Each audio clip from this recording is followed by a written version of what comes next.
like I keep saying, well, everybody's so uncertain about everything. They don't seem to know what's going to happen. Bourbon. Straight. Well, as I was saying, I wouldn't worry nearly as much about the atom bomb if it were to kill you right out. What scares me is that awful gas that deforms you. Yeah. That would be bad. Yeah.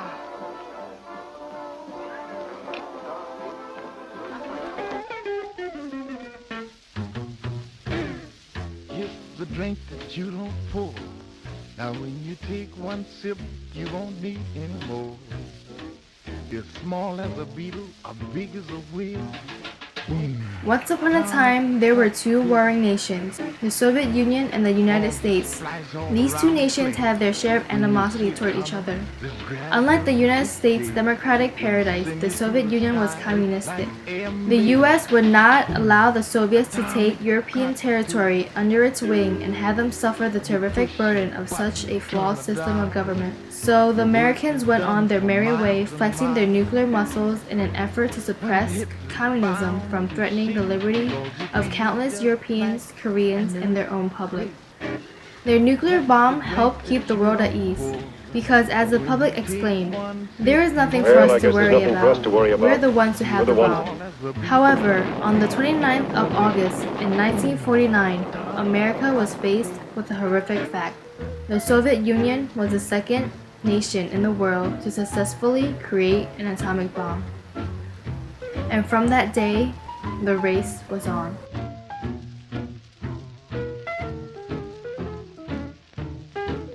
During the Cold War, panic engulfed the nation. The American public was on edge. They felt insecure and exposed to all the devastation a nuclear attack could create. The nuclear attacks on Japan left a scar and an uneasy feeling for both the American government and the public. The 15-kiloton bomb dropped on Hiroshima created a landscape of possibilities that the public did not want happening on the home front. However, the Soviets were creating an environment where those possibilities were bordering reality.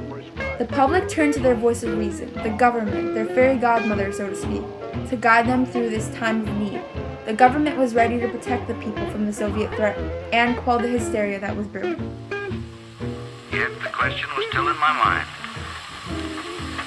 How can we educate the people of the United States against the dread, psychological weapon of mass panic? Against rumors that can spread like wildfire? The type of psychological warfare that a potential enemy would use. The Federal Civil Defense Administration was born during this time period as a means of showing civilians the light. They reached out of the country in countless ways by enlightening frightened people and guiding them to survival. They established duck and cover drills. Don't wait. It's a bomb. Duck and cover. Encouraged people to stock up on essentials and promoted one of the most popular ways of survival, the fallout shelter. The fallout shelter seemed to make survival promising, almost tangible. The fallout shelter was its own creature. It came in different shapes, forms, and every single one preached the same tenet: safety. The FCDA set guidelines, and many people followed them. The fallout shelters were ubiquitous, and many were very accessible to the people because of the various companies who created these shelters for profit. Although the types of fallout shelters varied, they all had a few basic principles. The FCDA placed emphasis on the shelters being deep underground or in a basement to create as much space away from the obliterated land as possible. This land barrier created a cushion to absorb radiation and seal away fallout, the radioactive dust that comes after an atomic explosion. The most sought-after material to create one of these shelters was concrete because of its density. A fallout shelter also had to be equipped with enough essentials to last for at least 2 weeks. What really made nuclear war unique was the amount of damage it caused and the amount of radiation exposed. However, the government took hold of the situation and built a new nation of well-prepared civilians, ready to combat anything that would fall upon them.